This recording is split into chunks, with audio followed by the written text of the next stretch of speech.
ওয়ালাইকুম রহমতুল্লাহ বারাকাতুহ। আপনারা সবাই কেমন আছেন?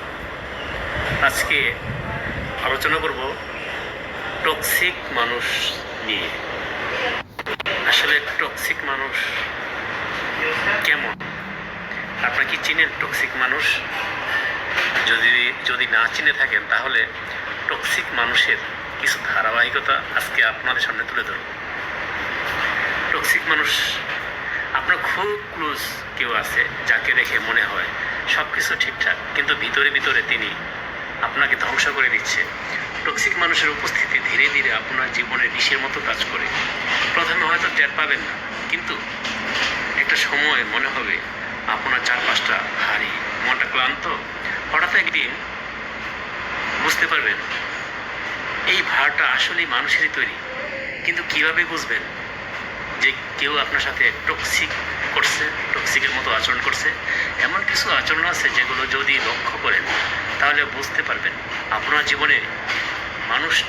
জীবনের মানুষটি আসলে আপনার জন্য কতটা ক্ষতিকারক। চলুন টক্সিক মানুষের আচরণগুলো একটু ভালোভাবে বিশ্লেষণ করি। সব কিছুতেই খুব ধরার অভ্যাস। টক্সিক মানুষ এমনভাবে সমালোচনা করে যেন আপনি কিছুই জানেন না, পারেন না। আপনার ভালো কাজেও তারা ভুল খুঁজে পায়। মজার ব্যাপার হলো এই সমালোচনা মোটেও গঠনমূলক নয়, বরং তারা আপনাকে ছোট করার জন্যই এটা করে থাকে। কথা দিয়ে আপনাকে বেঁধে ফেলে। তারা এমনভাবে কথা বলে বা কাজ করে যে আপনি নিজের উপর বিশ্বাস হারাতে শুরু করেন। তারা আপনাকে দোষারোপ করে নিজের সুবিধা মতো পরিস্থিতি বুঝে গড়ে তোলে তাদের বিশাল সাম্রাজ্য। সবসময় মনে হবে আপনি তাদের ইচ্ছার তিরণক হয়ে গেছেন। আপনাকে সবসময় ভুল প্রমাণ করার চেষ্টা তারা করে থাকে। তারা আপনার সিদ্ধান্ত বা কাজ নিয়ে সব সময় সন্দেহ প্রকাশ করে। হয়তো আপনি নিশ্চিত ছিলেন একটা বিষয়, কিন্তু তাদের কথায় সেটা ভুল বলে মনে হতে শুরু করবে। তাদের সমস্যার জন্য আপনি নিজেই দায়ী।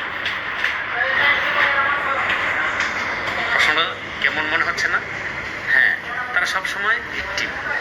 সব সমস্যার দায় তাদের না, বরং পৃথিবীর। তাদের কোনো দায়ী না। তারা কখনো নিজে দোষ স্বীকার করবে না, বরং আপনাকেই দায়ী করবে। আপনি সবসময় অপরাধ বোধে ভুগবেন, কষ্ট পাবেন, যন্ত্রণা পাবেন। কথায় কথায় অভিযোগ তাদের মধ্যে থাকে। তাদের চারপাশে সব কিছুই যেন খারাপ, সব কিছুতেই তারা অভিযোগ করে। এই নেতিবাচক মানসিকতা ধীরে ধীরে আপনার জীবনেও ছাপ ফেলে দিবে।